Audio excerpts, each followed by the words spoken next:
Teacher Talking Sports, what it does, what it do, how we live. And let's end this series I've been doing where I attempt to name the best player in each NBA franchise's history. In my eyes, previously did it in the NFL, have them in a playlist, have the NBA ones in a playlist as well. Been going in alphabetical order. We've landed on the last team, the Washington Wizards. Now, the Wizards' inaugural season was 61-62 as the Chicago Packers. The next season, they were the Chicago Zephyrs, then became the Baltimore Bullets. The Capital Bullets were the Washington Bullets for more than 2 decades.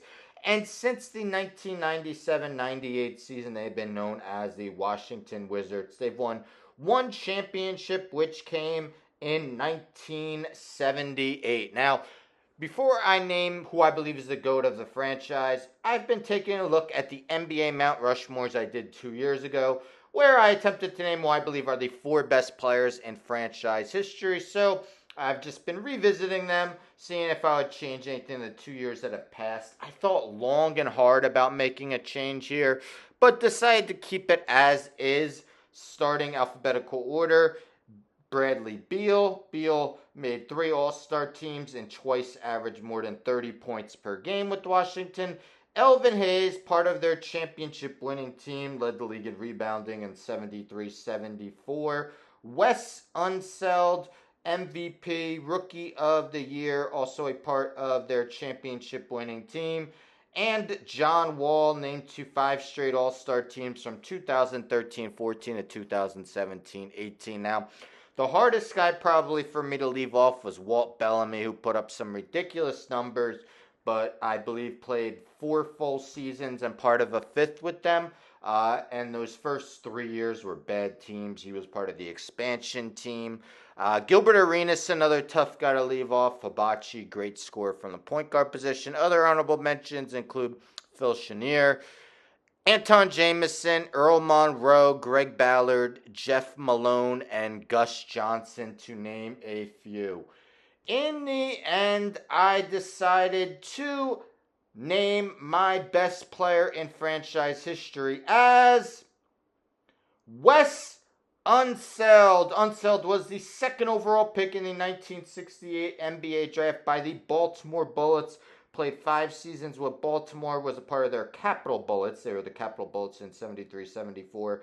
And his last 7 seasons were with the Washington Bullets, all 13 seasons with the franchise. In his rookie season of 68-69, he was named MVP and Rookie of the Year, becoming the second and still only the second player to ever do so, only behind Wilt Chamberlain, part of their championship winning team. In 1978, he was named Finals MVP. Let's take a look at his season by season numbers via his basketball reference, and maybe more so than anyone I've named as the GOAT of a franchise, his impact isn't completely shown in his box score numbers. But anyhow, career averages of 10.8 points, 14 rebounds, 3.9 assists. Steals and blocks were only a category for the last 8 of his 13 seasons. Shot over 50% from the field at 50.9. Besides winning MVP, he also had MVP finishes at 8th, 9th, 11th, and 14th in his career. Unseld was named to 5 All-Star teams with Washington / Baltimore. Averaged double digits in rebounding every season except one, leading the league with 14.8 and 74-75. But actually, his first 5 seasons, he averaged more than that. He was a great outlet passer. Before his time, with his ability to throw those outlet passes, excellent number for his day of 3.9 assists per game for his career as a center. And he was an undersized center at 6'7", but very strong and, hard to keep him. Box him out in for rebounds. Again, not the greatest of scorers, but he was like a Draymond Green before Draymond Green, and I'd say he was better than Draymond Green all around. Led the league in field goal percentage in 1975-76. As mentioned, won Finals MVP with the Washington Bullets in 1978. career postseason averages of 10.6 points, 14.9 rebounds, and 3.8 assists in 119 playoff games. The franchise made 4 NBA Finals in his tenure with the team. Did just win one where they beat the Seattle Supersonics in 7 games. Wes Unseld, kind of one of those unheralded players because he doesn't have quite the numbers of some of the other star centers, but part of the NBA's 50th and 75th anniversary teams. He's 13th all time with his 13,769 rebounds. In my eyes, the best player in Washington Wizards / Bullets / Baltimore Bullets franchise history is Wes Unseld. I thought long and hard about making it Elvin Hayes, but Elvin Hayes also had many productive seasons with the Houston Rockets, and not just that.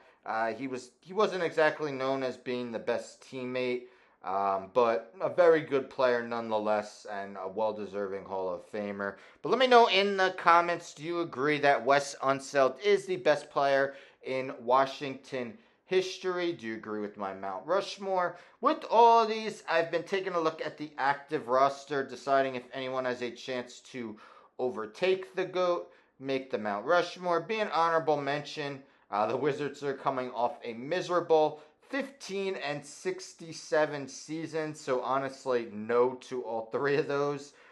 They did select Alex Sarr with the 2nd overall pick. I know it's Summer League, but he's coming off an 0-for-15 outing.